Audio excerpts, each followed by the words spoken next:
no... Metal Gear! There's no emphasis to... It's not David Hayter. Huh? It's not David Hayter who voices Snake. Is it Aaron Hansen? Kiefer Sutherland. Damn. What the hell? Yeah. Really? You didn't know that? No! Yeah, it's Kiefer Sutherland. Guys, we gotta get to Metal Gear now! Hey, it sounds weird without David Hayter instead of Snake. But I like it. I know you like it, so... We're here to finally talk about it, people. Trevon has so graciously played Metal Gear. Solid Gear Metal. I have never played one in the franchise, so I stayed away from this. That's why I'm getting... You have played all of them. All of them? I graciously... Even Peace Walker. Yes. You graciously took it with open arms. Loved it. So cherished it. I'm Rub it all over my body in the shower. Touch my private parts. I'm Lehu. I'm Trey. And we're here to talk about Metal Gear Solid 5. I had to think about my name for a second. Yeah, we are. Now, all I know about Metal Gear is that it's bonkers. Simply put, it's brilliant bonkers. In your opinion, it may be bonkers, but it could make sense. Okay. Okay. Because they use a lot of real things that were real. Okay. Like the Fulton recovery system. The balloon that shoots people straight up in the air. That was a thing. That still is the thing that kills me when you explain this to me. You've never seen it.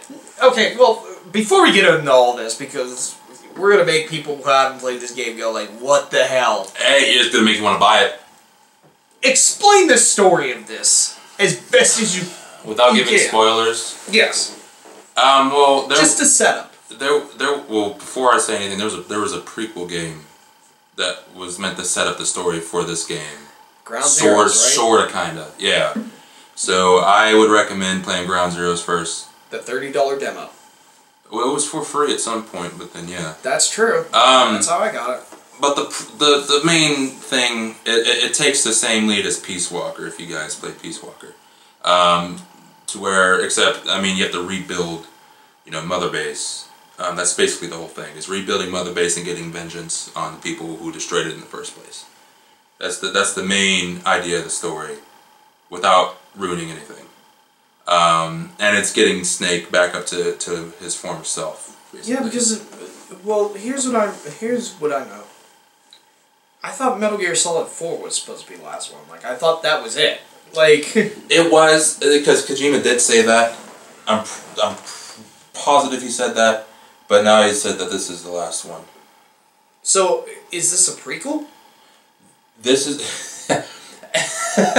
this is a pre-sequel prequel. What? It's the prequel to 1 and 2, a sequel to Peace Walker, and a sequel to... so it's in the middle. Yeah, and a sequel to 3. Okay. Yeah. So he jumps all over the place like Quentin Tarantino in Pulp Fiction. Oh, that's what it is. Yeah, when it comes to the games, anyway. So, I mean,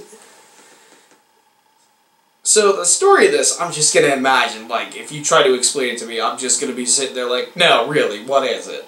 So yeah, the story.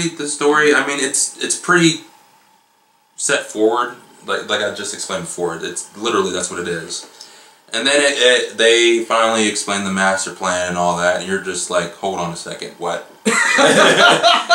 You're like, hold on a second, is that really what's happening right now? That's all I'm going to say with that, because I was just like, I literally had to set my controller down and think about why that was a thing.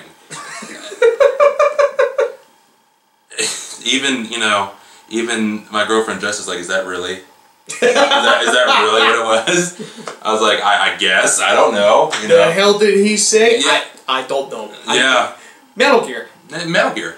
Because one of the running jokes is like, he would text, like, Trevon would text me stuff like, yeah, this happened today. And I'd be like, Metal Gear. Yeah. Okay. Because I know how ridiculous this series has gotten over the years, because people have explained to me, like, the ridiculous moments. Like, yeah, and 2, they don't even show Snake. Like, you play as this pussy who nobody likes for about half the game. Right, yeah. And then in the fourth one, he becomes some cybernetic ninja cyborg. Well, I was like, that's who that was in. I don't know. That's who it was in Metal Gear Rising. Like, I'm just explaining like what I've heard about this series over the years. So you explaining all this stuff to me, I was just like, it's Metal Gear. Honestly, since you haven't played the games, you can't really say that though, because the games are really serious, but they have their jokes in here and there. Yeah. And honestly, some of the stuff makes sense. You know what I mean? Except, this is like a curveball. This story. It's kind of the same premise as the other ones. You know, a guy, who wants to take over the world somehow, or do something to this organization or that. You know what I mean? Yeah. Same setup. Well, it's the typical stuff that Hideo Kojima makes with these type of games. Yeah. And there's a lot of references from the previous games and references to PT. Oh God. Yeah. So. So how's the gameplay of it? Fun. It's really fun. Like you have choices. I mean, there's a whole bunch of choices to make when you and it's sandbox. There's sandbox. Yeah, that was one of the big things they were touting, is that this is Metal Gear's first big sandbox game. So let me explain how this all works. Okay. So enlighten me. I'm excited. So you have two bases. You have honestly, you can have a lot, but you have two main bases that you act from. That's Mother Base, and then you have the aerial command center, which is a helicopter. To select a mission and do all that, you have to be in the aerial command center. But Mother Base, you can walk around and see what everybody's doing. You can beat the crap out of your own dudes, and they'll be like, "Oh, thank you, boss." they appreciate it, and I laugh every single time. Punch me harder, boss. Yeah, thank you. Basically, he's like, "Oh, train on me, boss." I'm like, "Okay," and I do a CQC, which is close quarters combat, on them. So you have to pick missions from the aerial command center, okay? And there's main mission lists, there's side ops lists, and then there's the deployment list for your dudes that you recruit at Mother Base. Oh my God. And when you pick a mission, you actually there's like a scene that like you're in the helicopter and you're flying to the drop point of the mission, and you just can look around and you can switch back and go to the different sides of the helicopter just to see the scenery, and I think that's pretty neat. So you drop in, and there's a buddy system. Well, I'm getting too far ahead. Before you go into the drop point, you pick your weapons, your buddy, your vehicle, and all that. Like it's a screen, and then you deploy. And then you go to the drop point and go do the mission objective. And the mission objectives are very dynamic. Like they'll tell you like, oh, the person you need to kill is at this base. And then you'll get there, or you'll be like halfway there. He's like, oh no, he's driving the car and going somewhere, and this is where we think he's going. You know what I mean? It's very dynamic. Now there's a buddy system. You know about the dog. Everybody knows about the dog by now. That dog looks adorable. Yeah, he doesn't have an eyeball. He does with the puppy. Yeah, I think I told you like. He becomes older and gets an eye patch, can stab people, and I'm just like, Metal Gear. Yeah, you can build a vest for him, where you can kill them, stun them, or severely wound them. I pick the kill vest every single time because I think it's cool. Because what he does, you say, the dog's name is Dee Dee. Let's put that out there. Dee Dee. Dee Dee. For Diamond Dog. Oh my God. Because Diamond Dogs is the name of your. That's not what I thought of. I thought of Dix was like, Dee Dee, go get it. No, it's Diamond Dog. The Diamond Dogs. Then there's D Horse. Yeah. There's D-Horse. And that's the first buddy you have is D-Horse. Diamond Horse. I'm just imagining a horse with an eye patch carrying a knife and stabbing people because I feel like that's not out of the realm of this game. But you can make him defecate. Oh dear God. Yeah. I wasn't far off. Yeah, you can raise your buddy levels and you can make him do different things. The horse, you can make him crap. And all Snake says, do it! And then you just see poop. You literally see poop come out of the horse's butt. Oh my God. Okay. But yeah, so the buddy system. Explain to me this balloon mechanic. Oh, the fault and recovery system. So 3 days ago, I came along information that the Fulton recovery system was an actual thing used by the CIA. And it's real. It's real. And what it is that you take a pack and you attach it to somebody. And this is in the game. This is in real life. You actually have to put the balloon on them. But yeah, you attach a pack to a character you want to extract, and a balloon pops up, and they're floating in the air, and they're like, whoa, you know what I mean? And then they shoot off at the speed of light up in the air, and then they get picked up by a plane. That's what it is. And you're like they're screaming all the way up. It's so funny. You can do it to animals. You can do it to anybody, except for a select few. Like for example, I was hunting a legendary bear. Okay, you hunt a legendary bear, and you can put the Fulton system on him. He's like, like making the bear noises all the way up. And I was cracking up.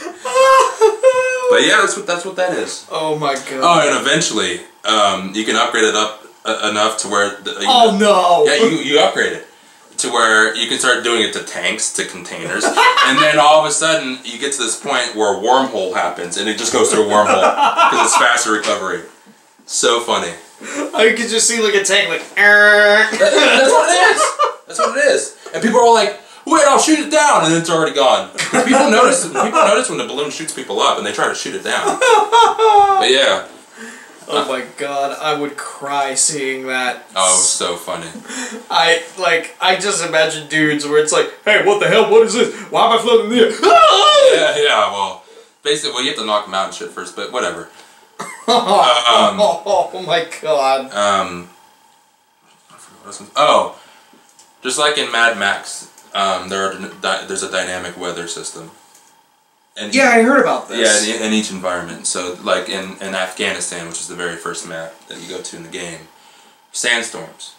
Good. And the thing is that they can't see you, they can't hear you, but you can't see them and you can't hear them either. So it's a two-way, it's a double-edged sword. Okay.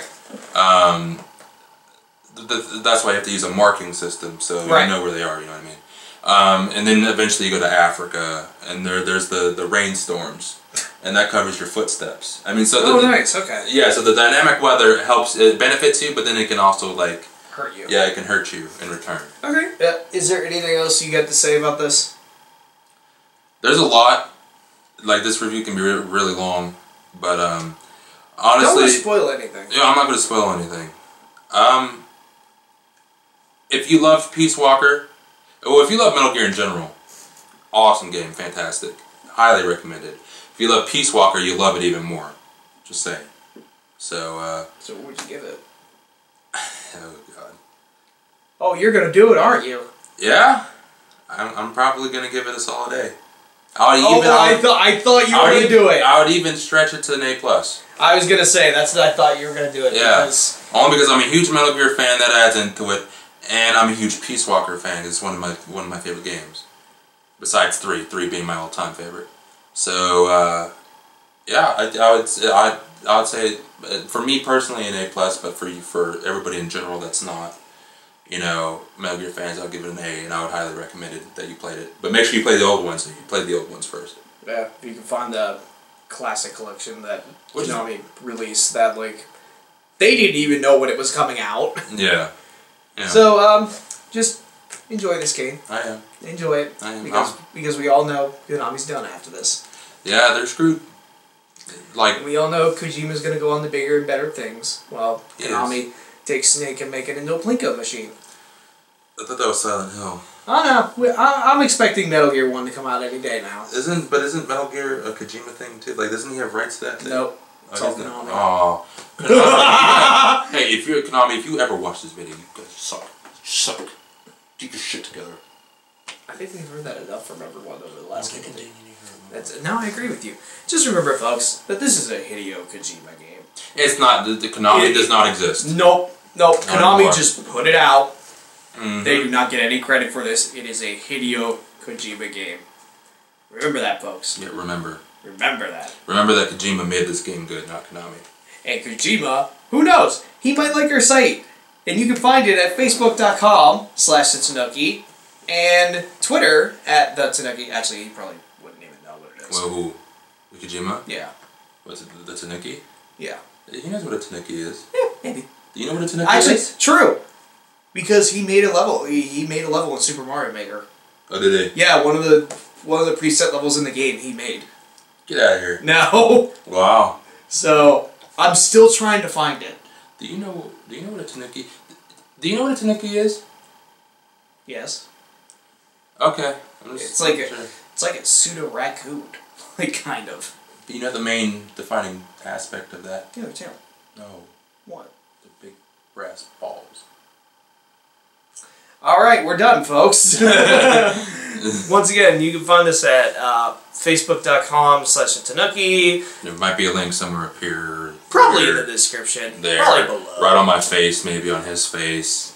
Yeah, we'll figure it out. Yeah. But till next time, I'm Lehu. I'm Trey. And Hideo Kojima. Peace.